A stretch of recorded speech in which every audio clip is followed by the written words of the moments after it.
Black Star Network is here.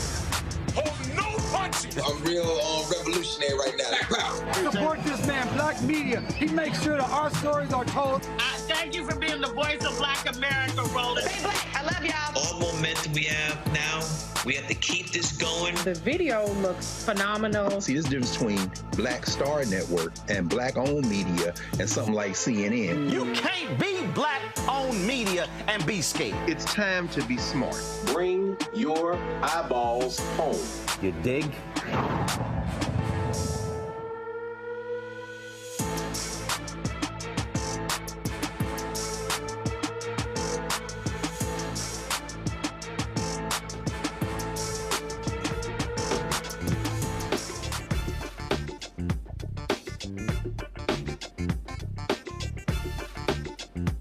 It's Tuesday, January 23rd, 2024, and I'm Candace Kelly. I'm sitting in for Roland tonight. Here is what's coming up on Roland Martin Unfiltered, streaming live on the Black Star Network. It's officially election season as primaries are underway.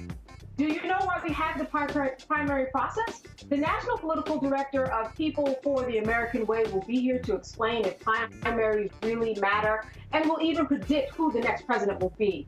Meanwhile, Alabama is on track to use an untested execution method. Don Siegelman, former Alabama governor, will be here to explain how the state's death penalty laws are rooted in racism from the Jim Crow era. And former Maryland prosecutor Marilyn Mosby is on trial again. Bernice King remembers her brother Dexter today. And in our Marketplace segment, we'll talk to the founder of the Black Travel Box. It has all of your hair and skin needs while you travel. It's time to bring in the funk on Roland Martin Unfiltered, streaming live on the Black Star Network. Let's go. He's got it. Whatever the miss, he's on it. Whatever it is, he's got the scoop, the fact, the find. And when it breaks, he's right on time and it's rolling. Best believe he's knowing. Putting it down from sports to news to politics. With entertainment just for kicks, he's rolling.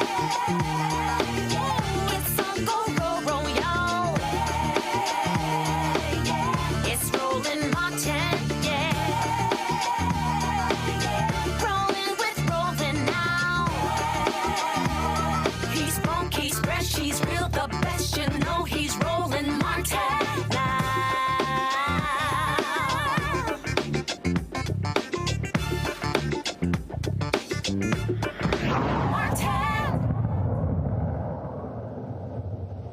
All right, so here's the deal, folks. We know that Trump has been successful in sweeping the Iowa caucuses, dominating the polls, destroying his rivals.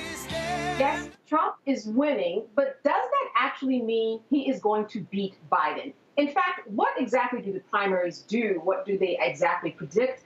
Well, I'm joined by Marcus Batchelor. He is the National Political Director of People for the American Way. He's joining me from D.C. to explain exactly how the primaries work, what they predict, and do they really matter? Thank you so much for being with us today.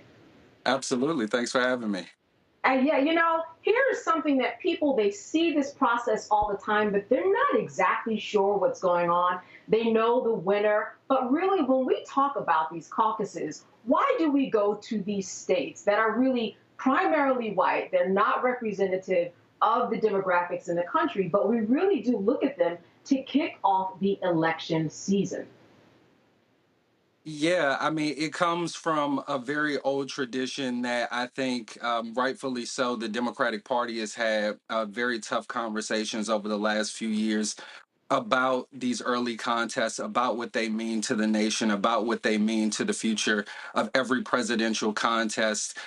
And President Biden is I think moving in that direction. The Democratic Party is moving in that direction by starting in earnest their first in the nation contest in South Carolina. But these early contests, no matter where they are in the nation, do give us a window into how presidential campaigns organize, their organizational strength, their ability to get a message across to an electorate. The unfortunate part, as you pointed out, is that these electorates are oftentimes whiter. than the broader electorate, especially in the Democratic Party. And so what you see is a misalignment of the message in these early states that sometimes makes it difficult for candidates to pivot when they get closer to the general election. We saw that with Nikki Haley in her comments about race. And so we'll continue, I think, to see those conversations begin to shift about what it really means to have these early contests and who should be voting in these early contests. And what you mentioned is very significant because you really have to preach to the choir that you're singing to, and you're preaching to the caucuses at that time. So we're going to hear them, as you said, these candidates pivot depending upon who is in the audience. Now, when we look at these primaries, they are slightly different, right? I mean, it's not a voting process. You actually have to stand and present yourself physically in kind of more of a meeting forum. What exactly happened, for example, in the Iowa caucus, and what's going on tonight in New Hampshire? Yeah, so you're right. The Iowa caucuses is not like a typical primary. You don't, go and fill out a ballot and submit it and go home. It really is in all of these precincts around the state, like a town hall meeting. You come and you talk with your neighbors about the candidate that you think best suits your interests, and then you try to convince all of your neighbors to move in your direction before the final tally comes together. In New Hampshire, it's closer to a traditional process. Voters have come in throughout the day, selecting their candidates. It's important to note that President Biden, because he is committed to having South Carolina be the first contest with delegates awarded, South Carolina won't be on the ballot in New Hampshire, but has asked Democrats to write his name in. What we'll see is a continuation of that more traditional process where voters show up on the day, cast their ballot, hopefully get to vote early in some of these later states, and make their selection more clear. And you mentioned South Carolina and Biden, and that was actually a recent shift in terms of South Carolina being the first place that we kind of get a feel of what a state is thinking. And then, of course, it was shifted to South Carolina. And Biden said specifically because of the fact that South Carolina has more of a mixed demographic that represents America. Do you think that there could be further shifts down the line in terms of how we regard these caucuses? Or do you think that Iowa will always be the one that people really look to? Because before Obama went to Iowa and had that win, it's safe to say that was really what helped put him over. So it did do him well. Will we see potentially Iowa shifting the same way that Biden is now looking to South Carolina as a primary? Well, I'll say, I think, a part of it was, I think, some earnest behavior on behalf of President Biden and the Democratic Party to shift it to South Carolina. But to be perfectly honest, the political center had been shifting to South Carolina. President Biden was very clear with voters, that Black voters in South Carolina, that the type of diverse electorate that he was able to engage in South Carolina proved that he could win nationally and beat Trump. And so I think with South Carolina, at least in this election and then in elections to come, being the first in the contest, I think you'll see that gravity continue to shift to more diverse communities like South Carolina, like Nevada, that give you a little better snapshot of the diversity of the country, will allow the candidates to address issues in a way that I think appeals to a broader crowd. And I think will force them to organize in these various communities differently in the early states. The value of the early states is that candidates get to spend a lot of time there. President Obama spent almost a year in Iowa organizing folks before that win. And so if you can do it in Black communities and in Latino communities in places like South Carolina and Nevada, I think it'll make the electoral process more reflective of the diversity of the country, and I think it'll make our candidates in November on both sides, hopefully the Republicans will also adopt it, but for sure for the Democratic Party, will make our candidates better in the general election.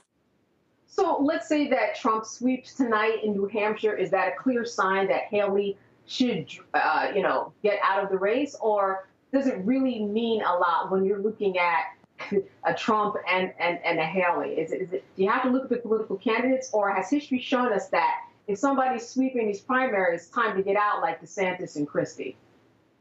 Yeah, I think what Nikki Haley has been saying up until yesterday, I think, is probably true, that New Hampshire is her big shot. It's really one of the only contests where undeclared voters, independent voters really get to weigh in heavily.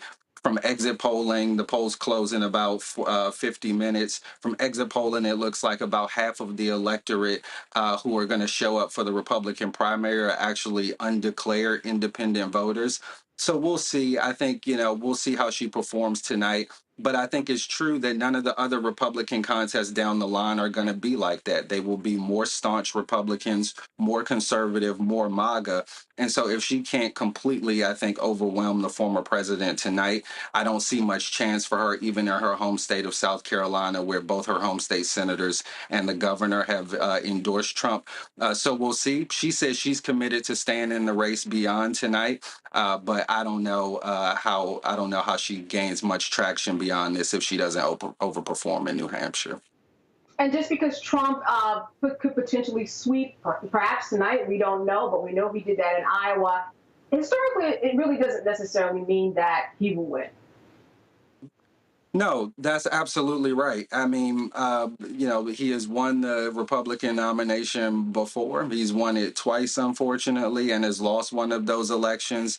If you look at even exit polling that came out of places like Iowa, where he won big, the largest majority that any Republican had won in the Iowa caucus, I think in the history of the caucuses, what you'll see is that a large chunk of that, even Republican electorate that voted for him, says that if, for instance, he is convicted of a felony between now and the election, they will not vote for him. So there are a lot of X factors with Trump in terms of retaining support down the line. So it's one thing to kind of get the most staunch, most fervent Republicans in the primary contest, but if you can't translate that into support for independents and moderate voters in November, I don't think you win the contest. And so I think there's a lot to be seen, but for sure, I don't think these early contests give any indication about what the race in November is going to look like, other than who might.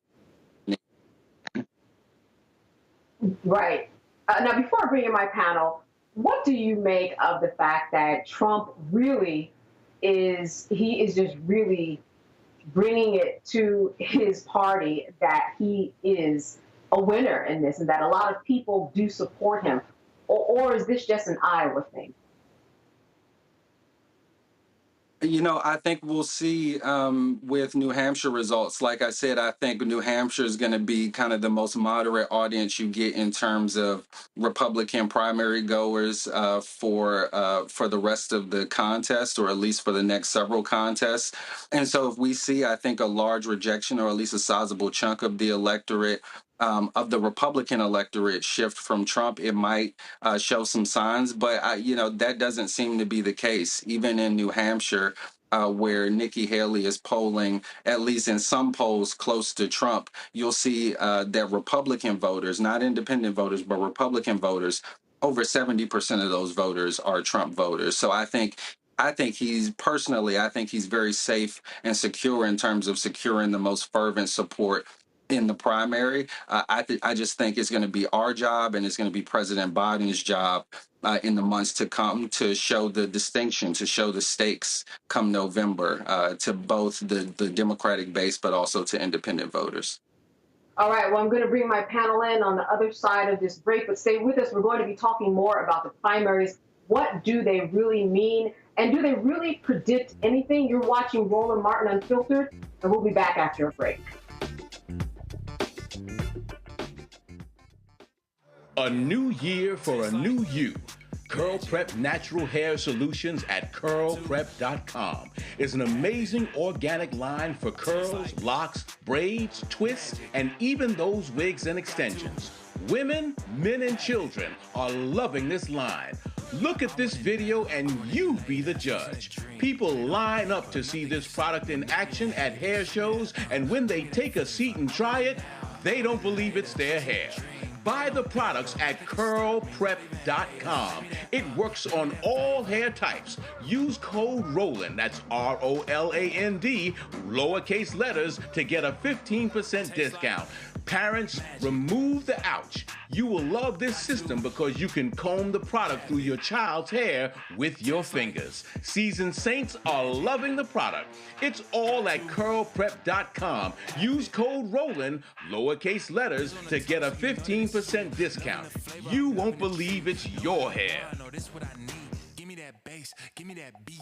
Hit on your tongue, I can feel an explosion. I'll take another.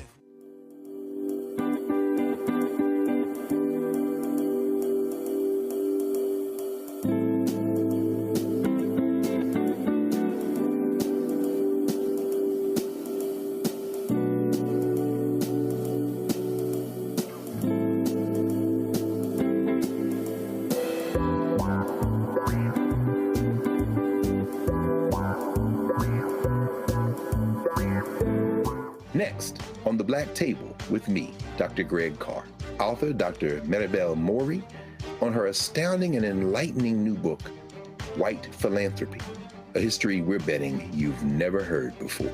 Don't miss an eye-opening episode of the Black Table, only on Black Star Network. What's up, y'all? This is Wendell Haskins, a.k.a. Win Hogan at the original T-Golf Classic, and you know I watch Roland Martin Unfiltered.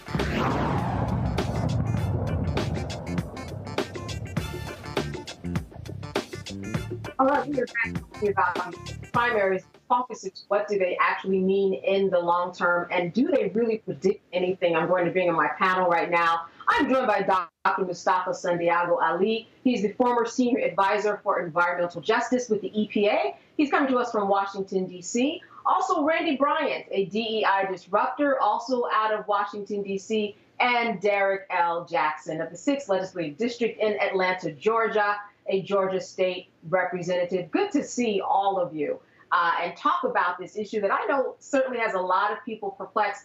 I'm going to open up the floor right now because Marcus is still with us for a little bit. And I want to start with you, Dr. Santiago Ali. What question do you have for Marcus? Yeah, well, Marcus, thank you for all the work that you're doing. Thank you for the information that you shared with us. You know, I'm one who believes that in relationship to the primaries, that they're a snapshot, if you will, that give folks an opportunity to get to know candidates, not only in their respective states, but also across the country because the additional sort of media attention that's placed on them. But often folks don't ask the tough questions that folks around the country would be curious about. What's your take on that? Yeah, I think it speaks to, again, the audience you're speaking to. So, in places like New Hampshire, Nikki Haley is able to get away with ludicrous statements like there's racism in America, but America has never been a racist country, without much scrutiny from the folks right in that space. And it and won't have any consequence for it for those statements like that electorally when the votes are counted tonight. In a state where there are larger Black and brown populations, where there are more progressive populations, she just wouldn't be able to get away with that. And so the shift to contests like South Carolina, I think, is setting up, again, the Democratic Party long term for having contests that are richer and more reflective of the diversity of the country.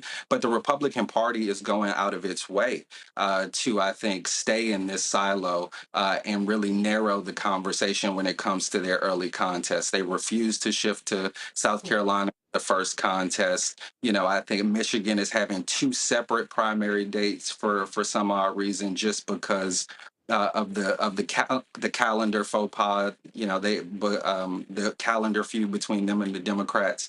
So we've got a lot of work to do on the Republican side, but I feel good about where the Democrats are shifting the conversation, and hopefully we'll see that in future contests. Randy, question for Marcus. Yes. Hi, Marcus. I just want you can maybe provide me with some hope. I'll be very selfish with this question. I know there have been 8 times where presidential hopefuls won the Iowa caucus, but did not end up being the party's presidential candidate. What would need to happen, do you think, between now and then that could derail this moving train that Trump seems to be on? I mean, what are some real concrete things that could happen? Yeah, apart from, I think, a real upset by Nikki Haley tonight in New Hampshire, or a miracle in her home state in South Carolina, it's really about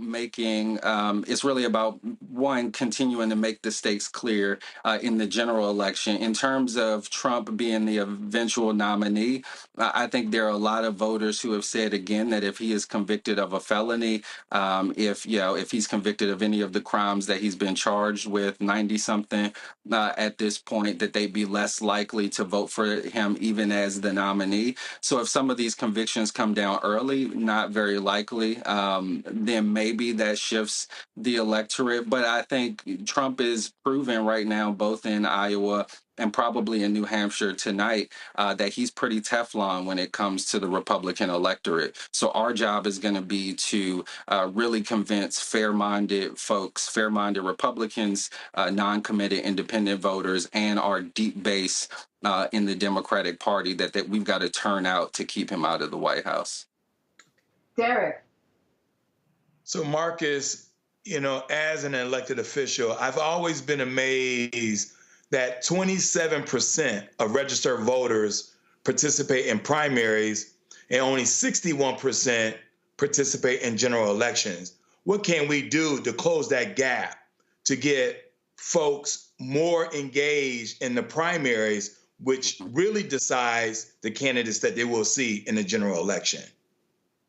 Yeah, for sure. I think it's about both at the state and local level. It's about opening up our party to young people, to people who want to be engaged, and really making sure that primaries aren't a foregone conclusion, that primaries are competitive, that they really reveal the best of the ideas when it comes to our party, and that people have something to vote for when they come to a primary contest. When it comes to the general election, I think trend-wise, we are seeing an increase in political participation generally among the electorate across demographics. And I think the stakes of every election recently have made that participation shoot up and made really the stakes of not participating very clear.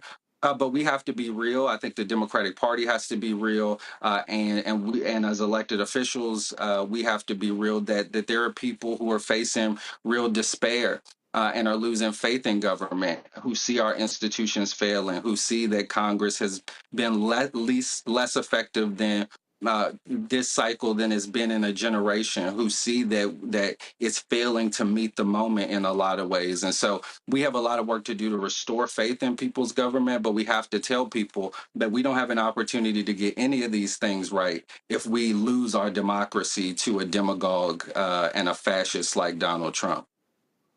Before I let you go, Marcus, one question, and that is, in this big puzzle, Super Tuesday, how would you explain to people how Super Tuesday fits into all of this and how that shifts or doesn't shift some of the dynamics in the election process? Yeah, so Super Tuesday is just an avalanche of contests. There are several states that vote on the same day, and because of the volume of contests and because of the delegates at stake that day, Super Tuesday is about the time in the calendar where if the nominee hasn't been chosen yet, you get a pretty good idea. Obviously, on the Democratic side, we are chugging full steam ahead to renominate President Biden and Vice President Harris. On the Republican side, I think that this contest, South Carolina, probably a couple contests before Super Tuesday will show us that Donald Trump is the nominee. But I think by that point, it'll be very clear again, unless something that we can't predict right now happens between now and then, including maybe a Haley upset in about 30 minutes in New Hampshire. That's right. We're in the countdown right now. Marcus, I want to thank you so much for being with us today. Breaking all of this down, Marcus Batchel, the National Political Director of People for the American Way. Good to see you. Good seeing y'all. Thanks so much. Absolutely. I want to go to you, Derek, because you are an elected official. I'm wondering, does this make sense to you, just the process that we use? I hear from a lot of people, and they ask me questions about whether or not this is antiquated and why Iowa has, for all these years, kind of been the threshold that people have to meet before it was changed recently. What say you about these caucuses and these primaries? One of the things, Candace, and I appreciate the question, being part of this machinery, it doesn't make sense. I would think that we need to standardize the process across all these United States. So that way, regardless if you're in New York, New Hampshire, or Maine, you have exactly the same process. Unfortunately, we sort of take a laissez-faire approach and allow for each state to decide how they caucus, how their voting process, and that creates some confusion. Because if you notice, a lot of our society continues to move from city to city, state to state. And when you have been voting as long as we have on this panel, I'm born and raised in New York. I now reside in Georgia. I'm a legislator in Georgia. And the laws on how the process is in Georgia is stark difference in New York, and it should not be. And the young generation today is asking that same question. Why do we have to vote on Tuesday? Why can't we make a national holiday on a Saturday? Or why not make it more accessible for us to vote? And so when you have these kind of questions, Candace, your electorate saying you guys are playing games, you don't want us to vote, you make it harder for Black and brown and bronze people to vote. And so it's a little bit disheartening, not because the system is not working, it just is confusing. And so just like anything else, we should be able to standardize the process so that way all 300 million citizens can vote regardless if they're in California or in Iowa or North Dakota. It does seem like it would make sense that there would be something standardized. Randy, there was a study that I was reading that said if you really wanted to go somewhere that represents, the various demographics in this country, you're going to go to Illinois, and then you're going to go to New Jersey in terms of going to that state first to indicate who is going to be the winner, voted by someone who represents the majority of this country. But that is not what is happening. When you think about these caucuses, do you really give them any weight, or are you more of a wait and see process?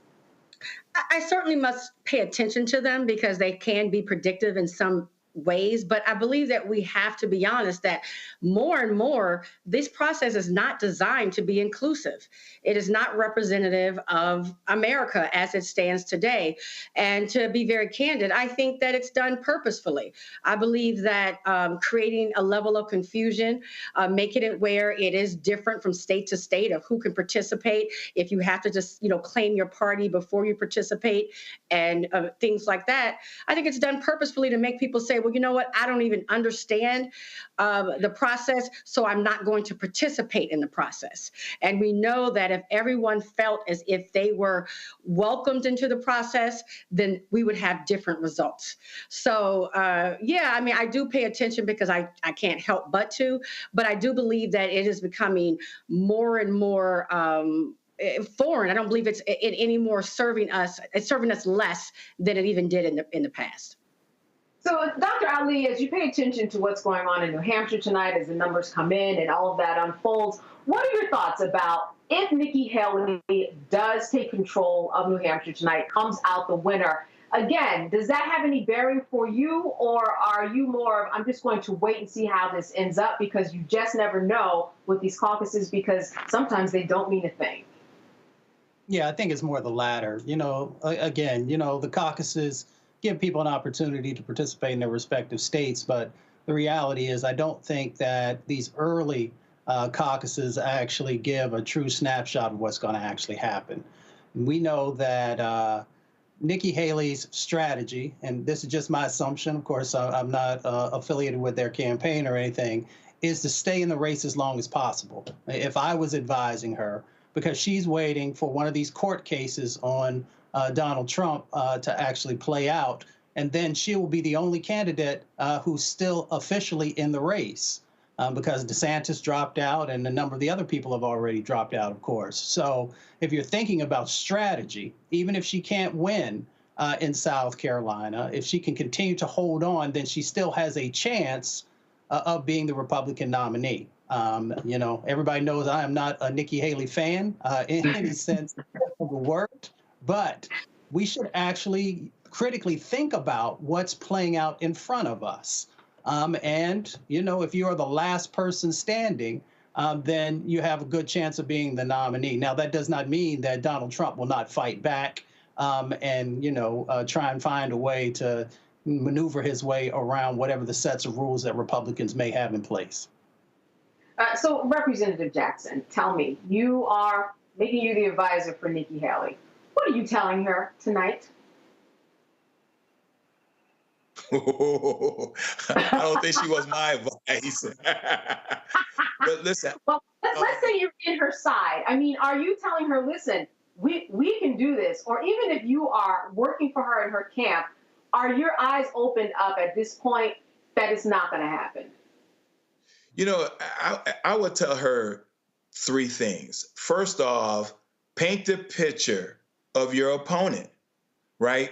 Tell everyone every time you get the opportunity that your opponent has 91 felonies.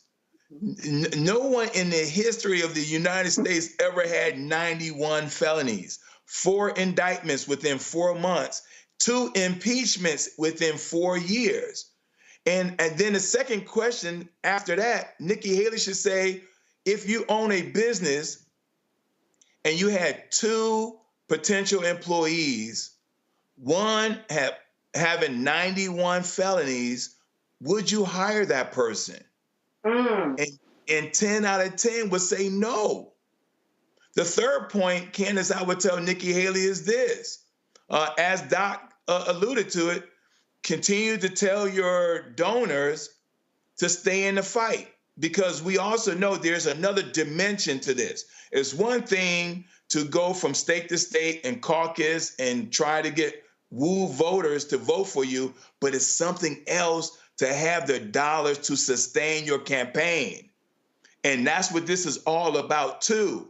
We cannot forget that other dimension in all political campaigns. Do you have enough dollars to be able to do what Doc said, to be able to stay in this race long enough to where one of these court cases will find your opponent guilty and you're the last person standing? You got to be able to convince your donors to be able to stay in this race for the long run. All right, Representative Jackson, giving us a lot to think about as we go to the break. All right, stay with us. You are watching Roland Martin Unfiltered, and we will see you on the other side. We just have one of the oldest cultures that's desperately needed for mutual salvation. That's the consciousness. We have the keys in our roots to save mankind. We get to see the condition of other countries, other oceans, other cultures. And if we believe in God, a lot of us do, He's telling us if you don't get rid of that stuff that makes somebody superior or inferior and work together for the mutual salvation, everybody's gone.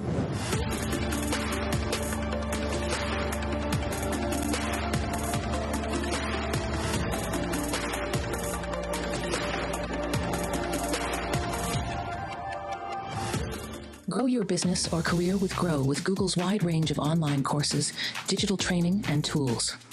Gain in-demand job skills with flexible online training programs designed to put you on the fast track to jobs in high-growth fields. No experience is necessary. Learn at your own pace. Complete the online certificate program on your own terms. Stand out to employers, get on a path to in-demand jobs, and connect with top employers who are currently hiring. Take one professional career certificate program or all 6. Earn a Google Career Certificate to prepare for a job in a high-growth field like data analytics, project management, UX design, cybersecurity, and more. All professional career certificate programs must be completed by December 31st, 2024. Scan the QR code to complete the application. There are 1,000 scholarships available. Grow with Google and J. Hood and Associates. Be job ready and qualify for in-demand jobs. Hey, what's up, y'all? I'm Devon Frank. I'm Dr. Robin B., pharmacist and fitness coach, and you're watching Roland Martin Unfiltered.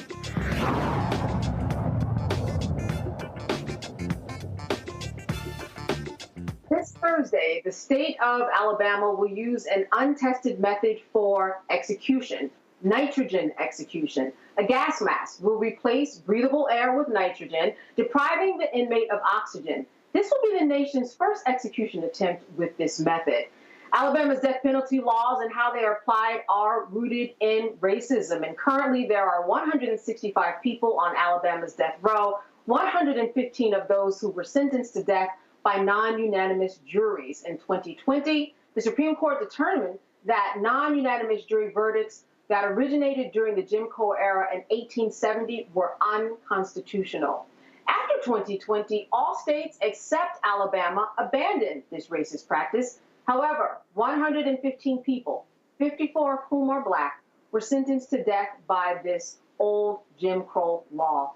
Joining me now from Birmingham is former Alabama Governor Don Siegelman to talk about this new way of killing people. Thank you so much for being with us today. Oh, thank you. Yeah, I would update what you just said by just saying that Alabama death penalty laws are both illegal, unconstitutional, and are based on race. The one example you pointed to is we're living in 2024, and we're executing people by laws that were created during the Jim Crow era in Alabama. No other state does this, but we have, as you mentioned, 115 people on death row due to non-unanimous juries. You know, before the Civil War, white folks were perfectly happy having unanimous juries as long as all the jurors were white. But once slaves were freed and they became free men and women and could serve on juries, white folks suddenly decided, well, we can't have unanimous juries because one Black juror could prevent us from executing a Black person. So the Supreme Court, this is Donald Trump's Supreme Court in 2020, said that non-unanimous juries for death sentences are unconstitutional. Every other state except Alabama abandoned the practice of allowing juries to make recommendations of death if they were not unanimous. But Alabama still goes by non-unanimous juries. The second thing Alabama has is we have 31 people on Alabama's death row based on judicial overrides. The Supreme Court in 2016 said that judicial overrides were unconstitutional. Even Alabama outlawed judicial overrides in 2017. Yet we still have 31 people on death row. 61% are Black. 61% of those 31 people on Alabama's death row sentenced by judicial overrides are African American, are Black citizens. The Equal Justice Amendment did a study. Equal Justice Initiative did a study showing that in one election year, 7% of judicial overrides accounted for 7%. In the next year, when Alabama judges ran for election and needed votes, needed to look tough on crime, judicial overrides rose to 30%. And we are still executing people by this method, which is obviously racially biased and racially applied. The man that's up for execution on Thursday is not Black, is white, but his jury recommended life without parole on a vote of 11-1, and the judge overruled the 11 jurors and sentenced him to death. And as you said, this happened in terms of the numbers of judicial overrides that happened. It happened for political reasons, too, as well as race reasons. When we talk about a nitrogen execution, can you explain what exactly that means? Because this man who is going to be executed on Thursday, he has already been in the chair. They couldn't find a vein. Things went ridiculously wrong. And now here he is again. And officials of the state are saying, this is safe. We're going to see it through. What do you say to that? Well, I think this is it's not only illegal in Alabama. It's not only unconstitutional, but it's also clearly immoral. How can you put to death someone whose jury recommended life on a vote of 11-1? If you cannot see the moral implication in that, then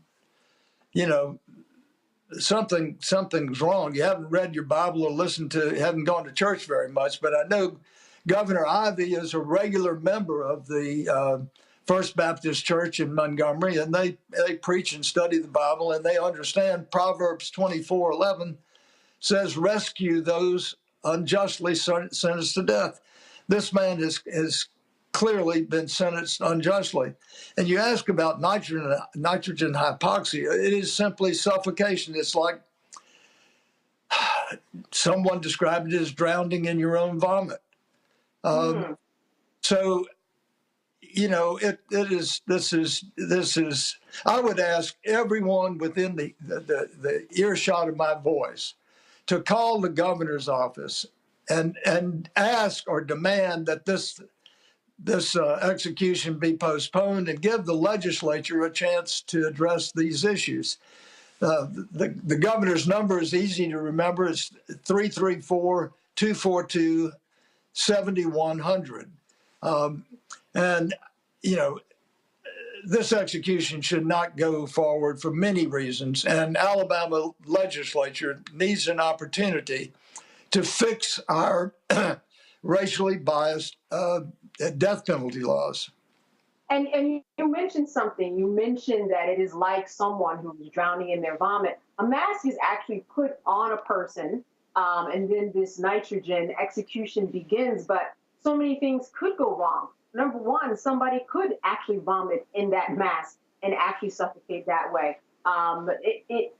If somebody is saying a prayer, towards the end of their life, it might move the mask in a way where it's not exactly on and it's not, completing the process that it's supposed to, because the mask is kind of changing a little bit, and it is so strong that even if you are in the room, right, maybe if a clergyman who's often in a room with the person who's being executed, they have to sign off because this nitrogen is so strong that it could affect the person or parties in the room.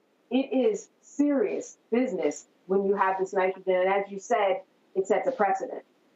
Well, there's a reason that no other country, I started to say civilized country, but that's an oxymoron. If no other country in the world has ever tried nitrogen hypoxia as a method of death. But Alabama, this is not the first time we've experimented with humans. We conducted the Tuskegee syphilis experiment where we duped African-American men into believing that they were being treated for their disease, but actually they just wanted to see the long-term impact of the disease. And then there was Dr. Sims, who's noted for being a great gynecologist, but he experimented on black slave women to develop his methods of surgery, and without anesthesia, even after anesthesia became known and could be used. So, we have had other leaders ignore the moral prerogative, ignore the moral imperative. George Wallace raised the Confederate flag over the state capitol, and 5 months later, the Ku Klux Klan bombed the 16th Street Baptist Church. He ordered state troopers on horseback with tear gas and billy clubs and police dogs to beat down John Lewis and other foot soldiers who wanted to march simply for the right to vote. So, these leaders are faced with moral choices, and Governor Ivey is now facing a moral choice. And I hope and pray that she makes the right choice. And when we talk about the Supreme Court's decision and the states that aren't doing this, how do you think Alabama is getting away with it? Why is it on the top of their list to keep this practice going? Frankly, I think that they are the Republican leadership. I know some. I've talked to many behind the scenes. I've encouraged them to do the right thing.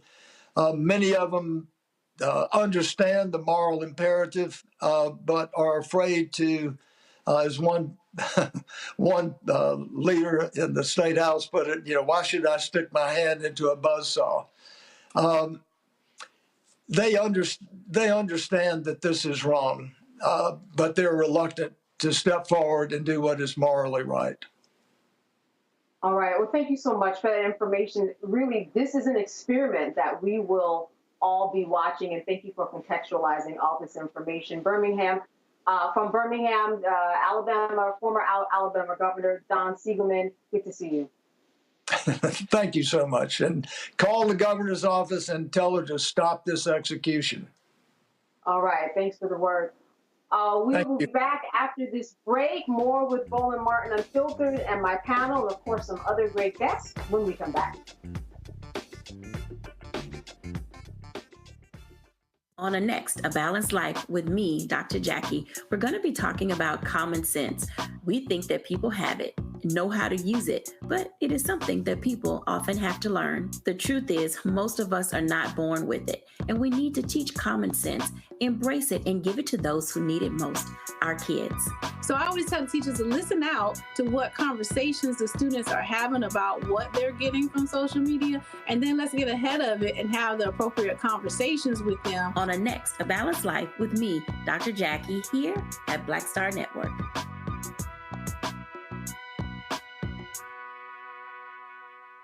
When you talk about blackness and what happens in black culture, we're about covering these things that matter to us, speaking to our issues and concerns. This is a genuine people-powered movement. There's a lot of stuff that we're not getting. You get it, and you spread the word. We wish to plead our own cause.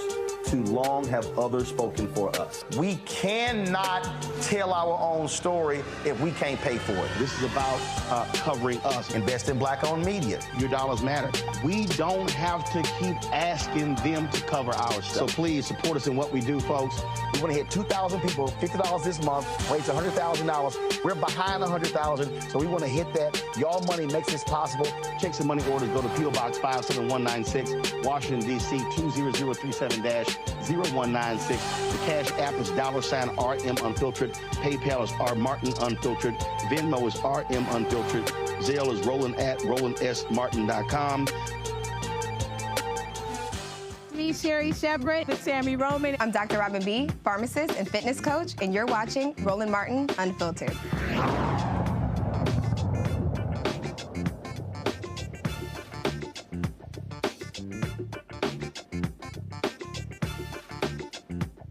So I want to talk to the panel about the death penalty and the precedent that this could potentially set if it is not stopped. I want to start with you, with Dr. Ali. You know, it doesn't seem very surprising that Alabama would continue to forge forward with something that is so particularly dangerous and unprecedented. Yeah, well, we all know the history of Alabama in relationship to civil rights and human rights. I see this as both. I mean, this is literally torture. And we know this because both the United Nations has shared that this is not a form of execution that folks should be following on. Anyone who has a public health background. Let me stop. Not just someone who has a public health background. You know, I would ask folks tonight before you go to sleep, I would ask you to remember the words of Eric Garner or George Floyd when they said, "I can't breathe," and the visceral reaction that all of us had to literally watching someone die. Now, we know that was a different situation, but asphyxiation, suffocation, you know, it is the same. You are literally trying to hold on to your last breath. And they are asking us to believe that we should be okay with this. Now, one, we shouldn't be okay, you know, with them taking people's lives, especially understanding the legal system and the disparities that exist and how our communities are always the one who come up on the short end of the stick. But on the humanity side of the equation, how can we be okay with having someone being tortured in their last moments?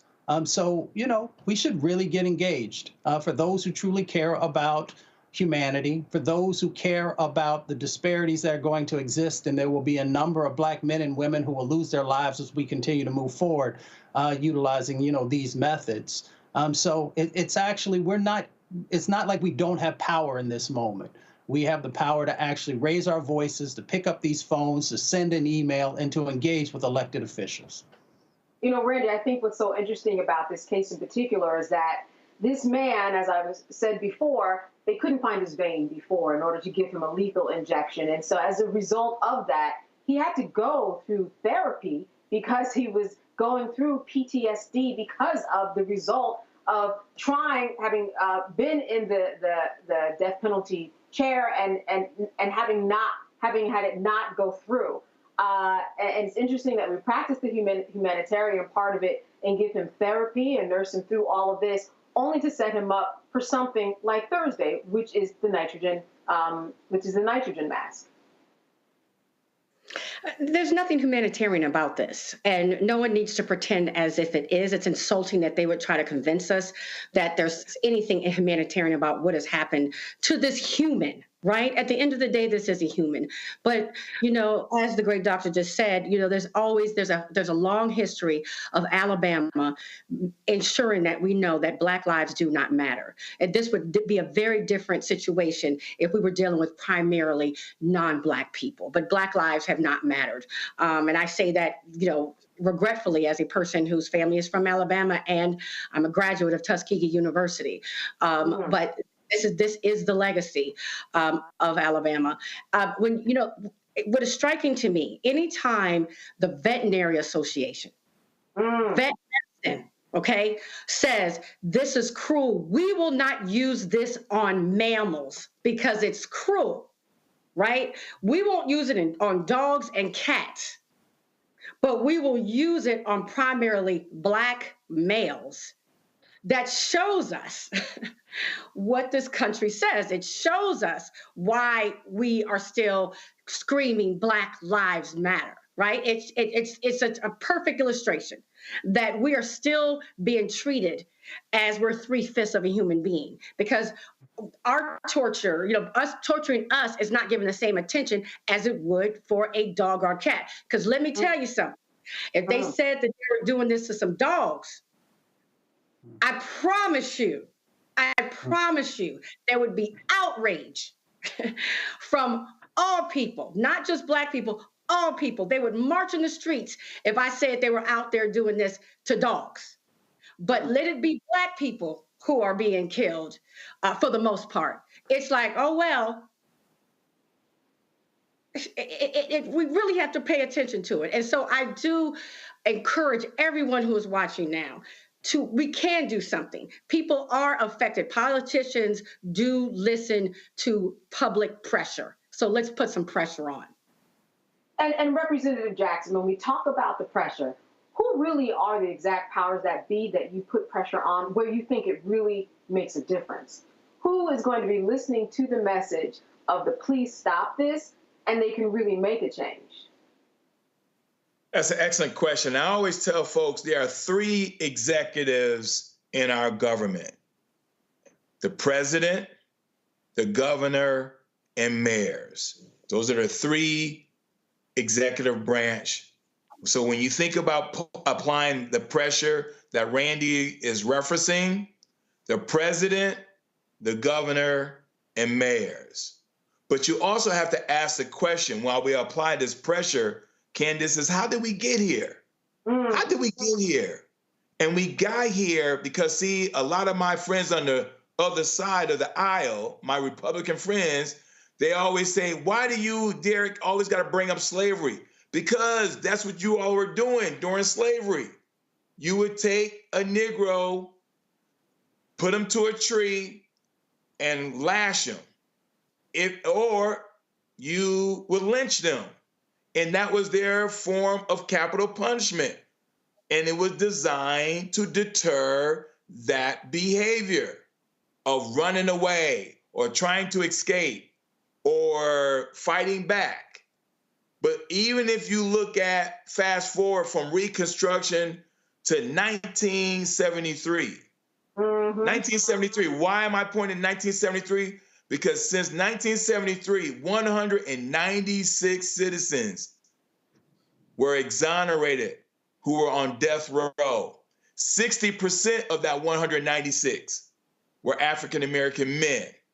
They were exonerated.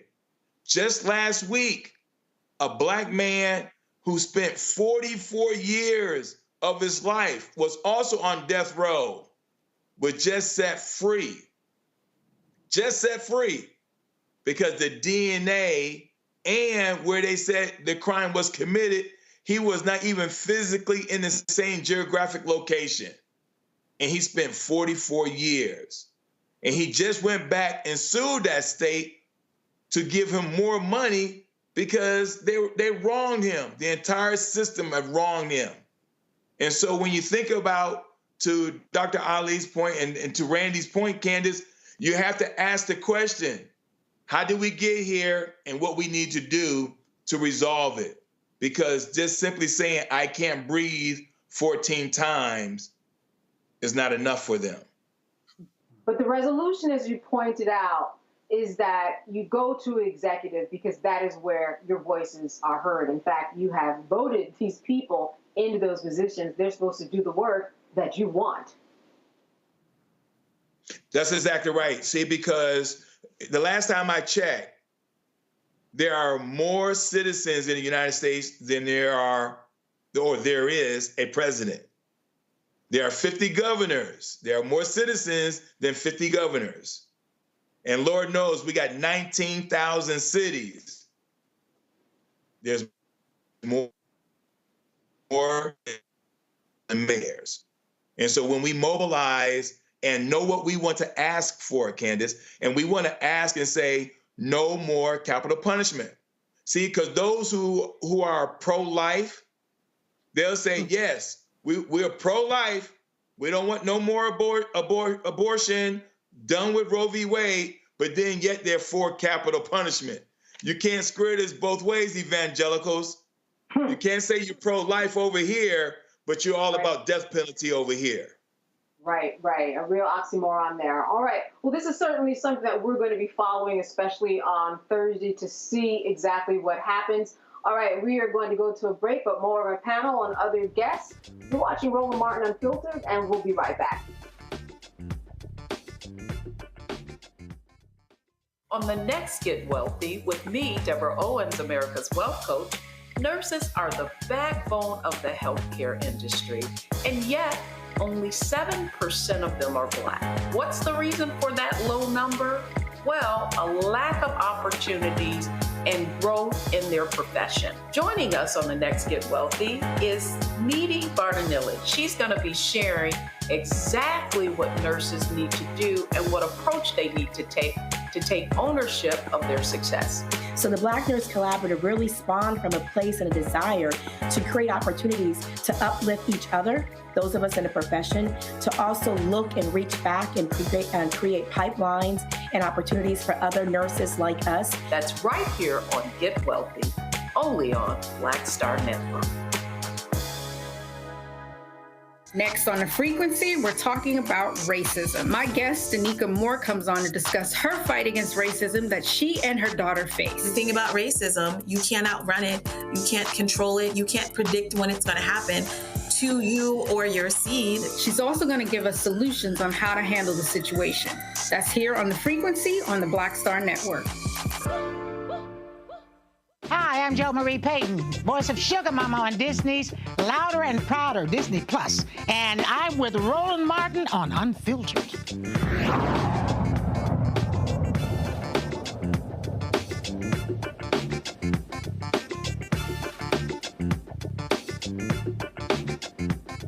The King family held a conference as they grieved the passing of Dexter Scott King, the youngest son of Dr. Martin Luther King Jr. and Coretta Scott King. The King Center announced Monday that the 62-year-old died after a battle with prostate cancer at his home in California. Through the years, shared fond memories of their older brother. Imagine. This is perhaps the hardest thing for me to do. I love you, Dexter.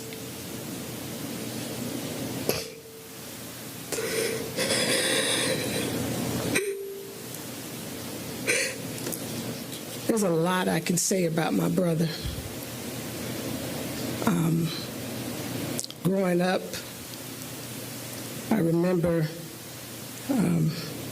spending time in the evening when I was probably about 9, 10, maybe 11, and both he and Martin wanted me to plait their hair, braid their hair. Back then, they braided their hair because they thought it would help continue to make it grow, and so I remember spending that kind of time with them. I played a lot. I was a tomboy growing up and played basketball with my brothers, and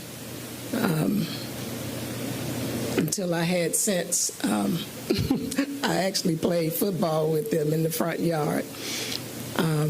We had a really good time growing up. But Dexter always had this knacking and interest in business. He always was very creative and innovative. And I remember Isaac, our cousin Isaac, Angela's brother, and Dexter had their first business, K&F Photography. Oh, yes, they did. He was so ambitious, and my mama used to get calls behind the scenes and saying, we bought all these pictures from Dexter, and we're still waiting on them, but he was working on them because I used to go downstairs. We had a dark room, Sue Ross, in the house, and I would go inside of that dark room with him, and eventually I gained a love for photography myself as an amateur. I'm not a pro, but just as an amateur. And then he started a DJ business. He used to DJ parties, and I'm trying to follow Dexter again. When I was a teenager, probably around 18, I started DJing parties myself. And a lot of people don't know Dexter actually worked for the Department of Corrections with the Atlanta Police Department. That was a rough patch because, as you know, coming from the nonviolent family, he had to carry a gun. And y'all were saying, what does that have to do with nonviolence? Well, our family was like nonviolence on steroids. And so we grew up primarily without guns in our home. I remember Mother used to always take our play guns away from us if she found them. Sometimes we were successful. But he served for a stint with the Department of Corrections as an officer there. Spent some time with, what was the name of the funeral home that handled Daddy's remains? Handley Bales funeral home. So all of this was in preparation. And their movies and stuff. Yeah, they know about the movies. They've been talking about that. He played my father in a movie, and the Rosa Parks Story. And when it came time to decide who would succeed my mother at the King Center, we went around the room. We were on a family retreat. And I think I was in law and divinity school at the time at Emory University. Yolanda was, in her acting career. Martin, I believe, at the time was on the Fulton County Commission. And so we kind of all looked at Dexter and said, it falls on you. But we knew because of his business sense that he would be the best person. And so he took the helm, we know one time, and then resigned, but then in '95 he took the helm of leadership at the King Center in the role that I now am in as the CEO. And Dexter was before his time. Even I didn't understand that. And he had a vision to build something that would bring my father to life through technology. Fast forward today, we understand that. People didn't understand it then. And so he came under vicious attack through the media, self-proclaimed scholars and others who didn't understand because they were focused on, in their mind, they felt his intent was for profit. But Dexter had a prophetic intent. He saw into the future. And had that not been disrupted, we would have had something in this nation that could have been very potent and powerful for where we are today. True. And so that attack may have slowed things down, but I'm standing here today to say that I'm going to make sure that the vision that Dexter Scott King had will come to pass. Yes. We're going to bring all that to be through the King Center and the work of the King Center, because our world needs it like never before. Some really lovely memories, talking about braiding her brother's hair, having him starting a photography business and a DJ like any other child that you might know of, but he was in fact, the son of icons. I think Dr. Ali, what's interesting about this, besides just hearing about the fact that he led a childhood that seemed to mirror a lot of what we went through, is that he really had to go through the process of preserving his parents' intellectual property and looking at the business side of things and understanding that business actually just means business. He had to do what he had to do. It wasn't just for the money. That's what you do when you have an estate like that. Yeah, we were blessed to have Dexter King with us as long as we did. Of course, we wish that we had him longer. I've been blessed to actually do some things with the King Center and to actually watch them understand how incredibly important it is to protect our images, our words, and our legacy, which we often don't do enough in our communities, that they were able to begin that journey to make sure both that their mother and father were protected in that way, and making sure that there was real intentionality in honoring all that they have done in the past, but also moving that toward the future.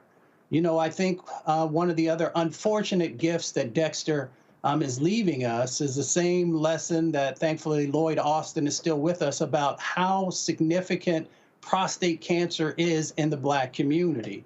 We die at twice the rate of white men from prostate cancer. So we are all going to remember him. We're going to continue to hold him up and to love him, but let's also utilize this moment to make sure that Black brothers are actually going out and getting tested, making sure that health care is in place. Sometimes folks feel, well, I don't have health care. I'm uninsured or underinsured, so I'm just going to continue to put it off. So let's honor the life of Dexter King by making sure that we are protecting the lives that are still here. Randy, what struck you about this video of these sweet moments that his sister talked about with him growing up? Very sweet moments. What struck me was that, I believe that we as a country have become so dependent on Dr. Martin Luther King's legacy that we forget that he has a family, right? And these are people. And so right after the holiday where you're seeing all of these disingenuous people pick and choose the quotes that they want to from Dr. King and, kind of do these, to me, very disingenuous celebrations.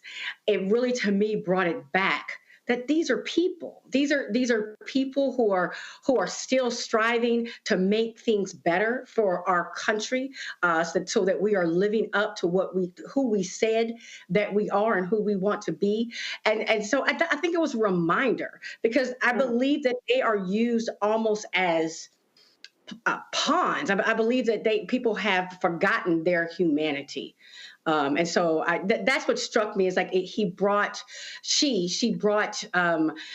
Dr. King, the Jr. to life, brought him to life. Representative Jackson, I'm sure that being in Atlanta, it must have hit you and others around you in a very different way, being where so much of it began. What are you hearing from people? You know, Candace, today, our chairman, Representative Carl Gilliard of the Georgia Legislative Black Caucus, we paid a tribute to Dexter today at the Capitol. And we did that for several reasons, but let me just give you three. We took the opportunity to tell the world, as we paid tribute to Dexter King, that the King family is our equivalent to the Kennedy family. So just like how a lot of folks hold the Kennedy family and revere the Kennedy family, we here, right here in Atlanta, Georgia, revere the King family in that same way. The second thing that we did during this tribute, Candace, is this, is to continue to speak life to the legacy of Dr. Martin Luther King Jr. and Coretta Scott King. The reason being is because there's only one grandchild for the King family, just one. And so this branch of the King family is slowly but surely is withering away. And so we reminded our colleagues at the Capitol how important it is for us to continue to do the work of the King family and remind them that we got to continue to bring life to this legacy. Because when you think about the King family and Dexter gaining his wings at 62, we just celebrated Dr. King's birthday last week. He would have been 95 years. And so it's not only important to us here in Atlanta, but we wanted to remind the world that the King family to us is like the Kennedy family to others. And I want to stick with you for a moment, with you being down in Atlanta. What also struck me about what she said was the nonviolence that her family continues to practice. No play guns, that it was a huge, huge deal in her home. What can you share with the public, especially I'm sure you have worked with the King family in some way or with the center? What is their take on what's going on in the world, and what's their position? You know, I appreciate the question, because just last week, yours truly asked the question if Dr. King, which is a member of my beloved fraternity, Alpha Phi Alpha fraternity, he would have said, we still got work to do. Mm-hmm. It was our fraternity that basically brought up the lawsuit against Georgia for redistricting, trying to disenfranchise Black, brown voices and their power to vote, their access to vote. And so, so Bernice and Martin III, we see them often while we're in the legislative session. They remind us about nonviolence. They remind us the stance that we should take.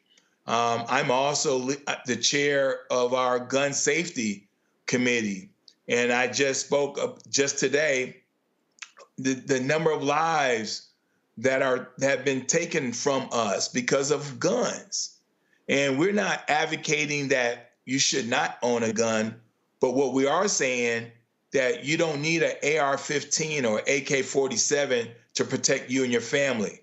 In fact, folks who are avid hunters, Candace, don't even hunt with AR-15s and AK-47s because there won't be any meat left on that deer, right? And so we're reminded, because we're only a block or two away from the King Center, of what we should do through legislation to carry and keep the legacy of Dr. Martin Luther King and Coretta Scott King alive. Dr. Ali, I want to go with you. Their message of nonviolence kind of juxtaposed with what's going on in the world today. Can the two coexist? I mean, it seems like their message is something that we don't hear about at all, removing toy guns and really just kind of taking to the 100th degree the nonviolence message inside of homes? I think that their message has to be the backbone of how we move forward.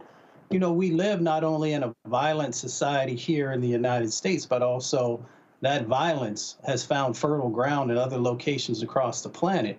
You know, in the United States, we have, almost 400 million guns that we know about, more guns than people. And you can't go on the internet without seeing violence all the time. So we've got to be able to counteract that. And that comes through the messages of folks like Dr. King and Coretta Scott King and the King children are still here, and those who have been raised in the nonviolent movement. We've got to help people to understand that violence doesn't solve anything. You know, it may temporarily give you a reprieve, but it never changes systems. If you look at all the historical aspects that took place both in the civil rights movement, you know, and a number of the other movements that were founded on nonviolence, they were the ones that actually made change. But when folks resorted, you know, to violence in many instances, there may have been that temporary reprieve, but then that same set of injustices and systemic sets of actions continue to grow and grow. So I think that it's critically necessary for us to have that message and those lessons. I was blessed that, you know, John Lewis helped mentor me a bit along with a number of other civil rights leaders. And I heard what they went through. And I was always amazed at how they were able to hold their composure, how they were able to hold on to love, and how they actually helped to build this nation in a better way. And Randy, I want to end with you because a message that Dr. Ali talked about before is the fact that this really should once again remind Black men about prostate cancer and to get checked. At a time when people are living over 100, Dexter King was 62 years old. And I know that a lot of this, in terms of making sure that the men in your life get their prostates checked, a lot of it falls on the women to remind them to say, go to the doctor, get it checked. It has to be done. If you catch it soon enough, something can be done, Randy.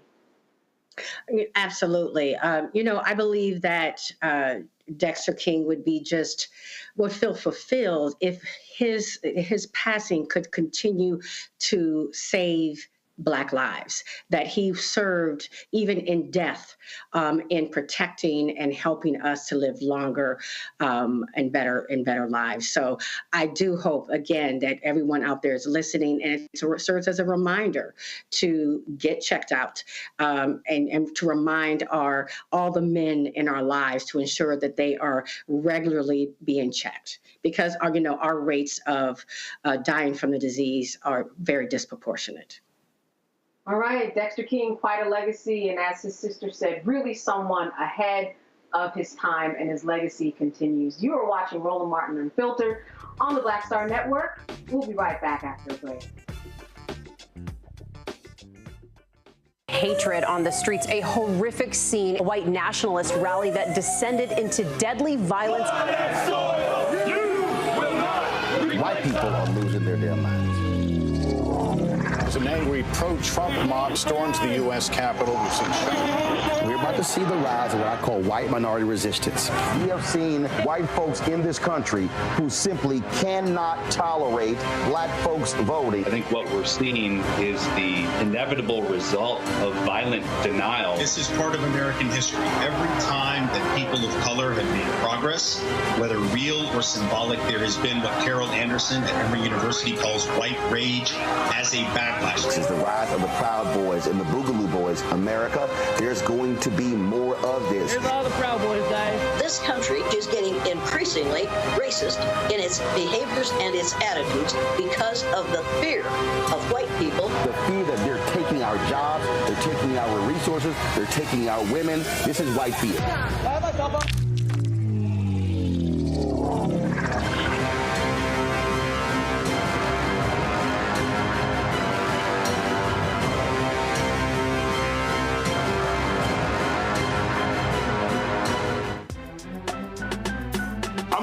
Muhammad, live from LA. And this is The Culture. The Culture Culture is a two-way conversation. You and me. We talk about the stories, politics, the good, the bad, and the downright ugly. So join our community every day at 3 p.m. Eastern and let your voice be heard. Hey, we're all in this together. So let's talk about it and see what kind of trouble we can get into. It's The Culture, weekdays at 3, only on the Black Star Network. Hey, yo, what's up? It's Mr. Dalvin right here. What's up? This is KC. Sitting here representing the Jodeci. That's Jodeci. Right here on Roland Martin Unfiltered.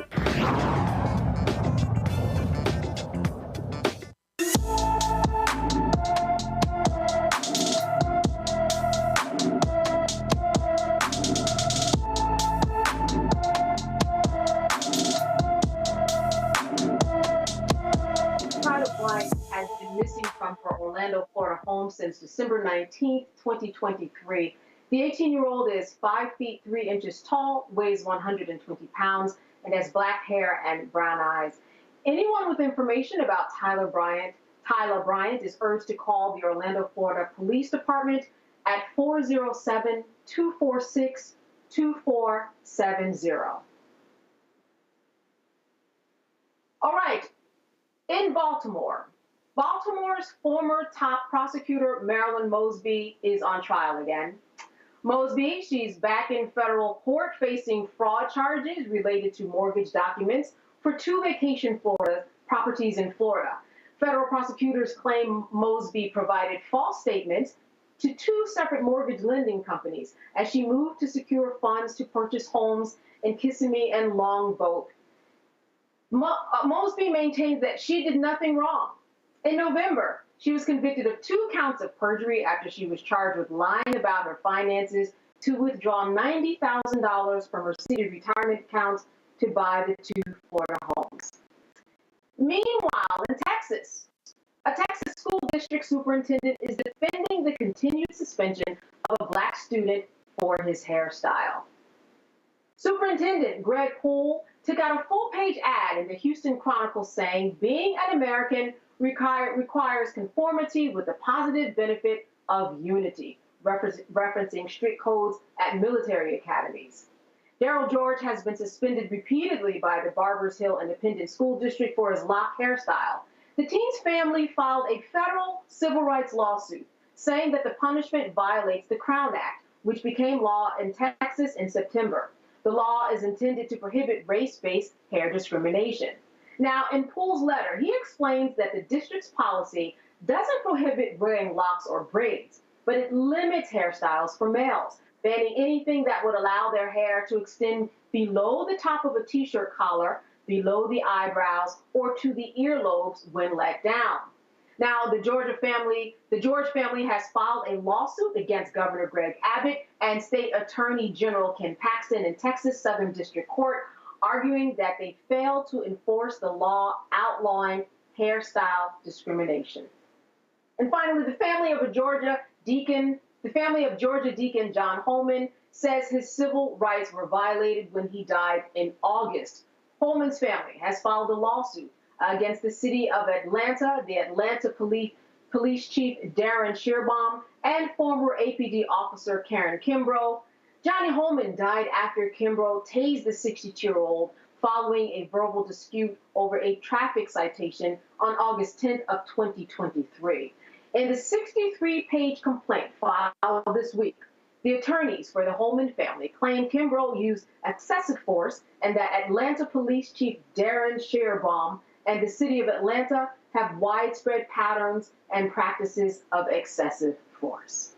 All right, I want to go to my panel now, and I really want to talk about Maryland.